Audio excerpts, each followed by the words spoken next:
पंडलोखर के धाम में बैठे हुए अपराधी, तेरे पास कितनी सामर्थ है? मैंने उनको जवाब दिया, तुझ जैसे लोग ही नहीं, तेरे समान ना मालूम कितने लोग हैं, प्रेमा साईं जैसे लोग हैं जो देवी देवताओं की 10 महाविद्याओं को ऐसे अपने डंडी के इशारे से जैसे चला रहे हैं। अरे एक महाविद्या की कृपा प्राप्त करना संभव नहीं है, कठिन है।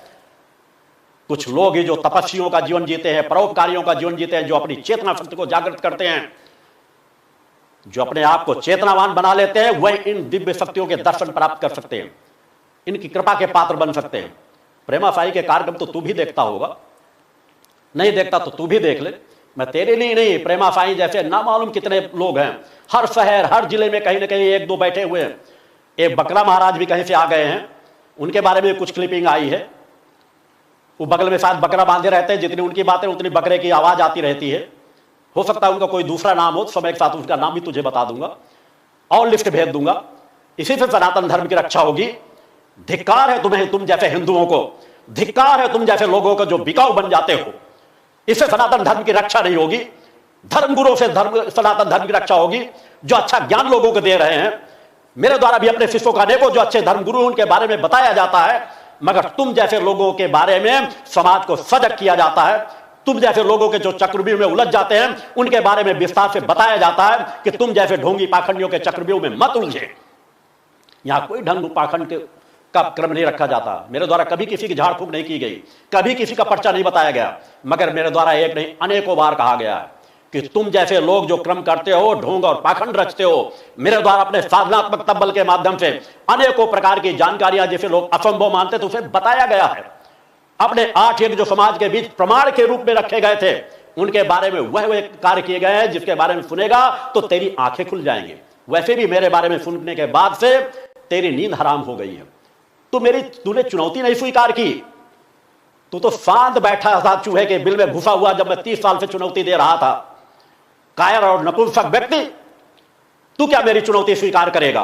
तू तो कायरता से बैठा हुआ था, मगर जब तेरी दुकान की पोल खोलनी शुरू हो गई तो तेरे अंदर बौखलाहट आ गई, तेरा मानसिक संतुलन बिगड़ गया। तुझे लगा कि शायद मेरी दुकान बंद हो जाएगी। तेरी दुकान बंद कौन करेगा? यह समाज बंद करेगा। आवाज समाज से उठेगी। समाज को जगाना मेरा कार्य है, क्या सही क्या गलत उसके बारे में बताना मेरा कार्य है। तुम जैसे धूर्त लोग जो कहते हैं कि रिद्धियां सिद्धियां तुम्हारे चरणों के नीचे दबी बैठी रहती है, द्वारपाल बनकर के कार्य करती, इसलिए मैं चुनौती देता हूं। किसको डराते हो? तुम जैसे लोग, प्रेमा साईं जैसे लोग, या और इस तरह के दर्जनों लोग हैं जो जगह जगह झाड़ फूक करते हैं, इसीलिए मैंने चुनौती दिया। कितने जिन्न भेद पैताल है इसके ऊपर। भूरा तू ही तो कई बार कह चुका है, तो अपने कैस्टों को देख ला, इसके ऊपर भूरा जिन्न लगा है, काला जिन्न लगा है, इस तरह उतारना पड़ेगा, यह करना पड़ेगा। किसी ने चौकी बिठा रखी है। अरे धूर्त पाखंडी, आज तक के क्रमों में अगर किसी ने चौकी बिठा रखी किसी के लिए बर्बाद करने के लिए, तूने कहीं पे भी जाकर किसी चौकी के बारे में जाके बताया पुलिस को? किसी चौकी में जाकर बताया, किसी घर वालों को जाकर दिखाया जाकर के कि देखो यहां पर तेरी चौकी बिठा रखी कि तेरे घर को बर्बाद करने के लिए? प्रेमा साईं जैसे लोगों को मैं बार बार कहना चाहता हूं, किसी एक पुतले को बता दो जहां पर किसी ने जाकर तुमने पकड़ाया हो कि यह पुतला गड़ा हुआ, जहां सुइयां चुभाई जाती तुम्हें तकलीफ होती है। और प्रेमा साईं जैसे लोग, तुम जैसे लोग पाखंडी लोग, इसीलिए मैंने चुनौती दी है कि तुम्हें कुछ जो करना हो तुम मुझे बर्बाद करके दिखाओ। मुझे तुम जैसे मरे हुए लोगों को क्या मारने की जरूरत है? सात्विक शक्तियों का उपयोग तुम जैसे पापियों के लिए मैं करूंगा, यह तुमने कैसे सोच लिया? तुम जैसे लोगों को मुझे मारने की आवश्यकता नहीं, तुम लोग तो अपने कर्मों से ही मरे हुए हो। मेरी एक आवाज उठाने से तुम लोग बिलबिला गए। मेरे जीवन में कोई फर्क नहीं आने वाला। तुम जैसे सैकड़ों लोग सुबह से शाम तक पानी पी पी करके गालियां दो, मेरे फर्क नहीं पड़ने वाला। क्योंकि मेरा फर्क पड़ता है माता आदि सत्यजनी जगदम्बा की जो कड़ी जुड़ी हुई है, उस पर तो कोई फर्क नहीं पड़ रहा। मेरी निगाह सिर्फ वहां होती।